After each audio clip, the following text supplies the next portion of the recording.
نص ملعب الاتحاد هيتحول لمنطقة محظورة جويا وبريا، والسبب هو وحش فرنسي جاي من قلب البرنابيو.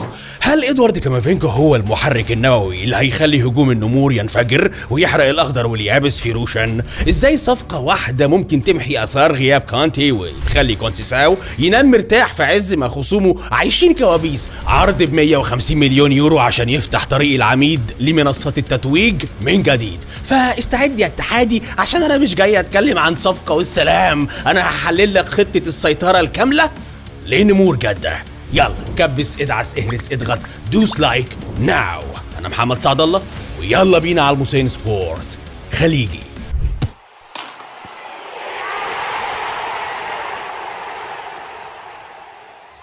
شوف يا كينج، احنا دلوقتي قدام زلزال حقيقي بيهز اركان الميركاتو بين جدة ومدريد. الخبر اللي قالب الدنيا هو ان نمور جدة نادي الاتحاد السعودي بعد ثورة التصحيح اللي عملها برحيل بنزيما وكانتي وتعيين البرتغالي الصارم سيرجيو كونسيساو، حط عينه على الجوهرة الفرنسية ادوارد كامافينجا من ريال مدريد. انا مش بكلمك يا كينجو عن مجرد صفقة عابرة، انا بكلمك عن محاولة الاتحاد لبناء امبراطورية نص ملعب جديدة هدفها انها تمحي اثار غياب كانتي وتدي كونسيساو الاداء اللي يكتسح بيها دوري روشن باكمله.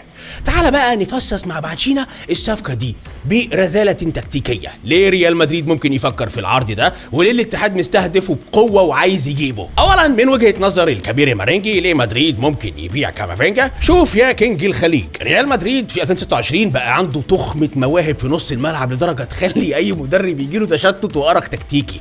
يعني مع وجود بيلينجهام وفالفيردي وتشواميني والاعتماد المتزايد على اردا جولر وماستانتونو وابراهيم دياز، بقى كامافينجا بيلاقي نفسه ساعات جوكر للطوارئ او باك شمال او دكه، يعني اكتر ما هو ترس اساسي في نص الملعب. ريال مدريد نادي تجاري وذكي جدا، وبيريز لو جاله عرض فلكي يعني يتخطى ال 150 مليون يورو في لعيب هو مش ضامن له المركز الاساسي بنسبه 100%، هيبدا يفتح الدفاتر فورا. مدريد ممكن يستغل الفلوس دي عشان يمول صفقات زي جمال موسيالا او مايكل اوليسي اللي كلمتك عنها بالفيديو السابق، وفي نفس الوقت الريال عايز يدي مساحه اكبر لجولر والشباب الصاعد. فبيع كامافينجا بالنسبه لمدريد هو استثمار في المستقبل وتخفيف الزحمه في اوضه اللبس. طيب اما الرؤيه الفنيه للعميد، ليه كامافينجا هو المنقذ للنمور؟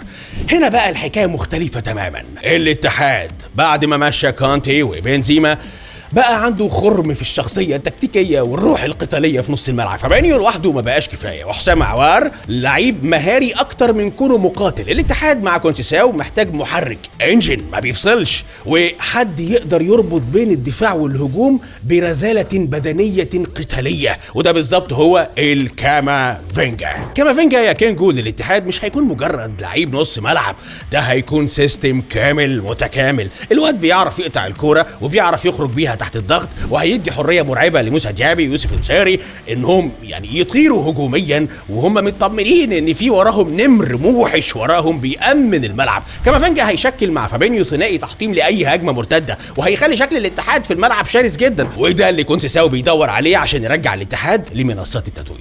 وخليني اقول لك يا كينج ان التاثير التكتيكي المتوقع للصفقه دي لو تمت، الاتحاد هينتقل لليفل تاني خالص. تخيل معايا نص ملعب فيه فابينيو، كامافينجا، عوار، ومن قدامهم موسى ديابي ويوسف انساري وجورجو إلنيكينا. انا كده بكلمك عن فريق انفجاري بدنيا وفنيا. كامافينجا هيدي للاتحاد المرونه اللي كان بيفتقدها، يعني الكما يقدر يتحول لظهير ايسر في لحظه لو ماريو ميتاي ترس، ويقدر يكمل كصانع العاب متقدم. الاتحاد هنا مش بيشتري لعيب، ده بيشتري مستقبل نص ملعبه ل10 سنين قدام. الخلاصه يا كينج الخليج ان عرض الاتحاد لكامافينجا هو بيان عسكري ان العميد راجع يسيطر، ومدريد لو وافق هيكون قراره مبني على البيزنس وتوفير مكان للجيل الجديد. فتفتكر يا كينجو هل هنشوف الكاما بقميص النمور في عز شبابه؟ وهل جورج إلنيكينا ويوسف انساري هيلاقوا التموين الكافي من كامافينجا عشان يرجعوا الاتحاد بعبع اسيا من تاني؟ اكتب لي رايك الفني بالكومنتات.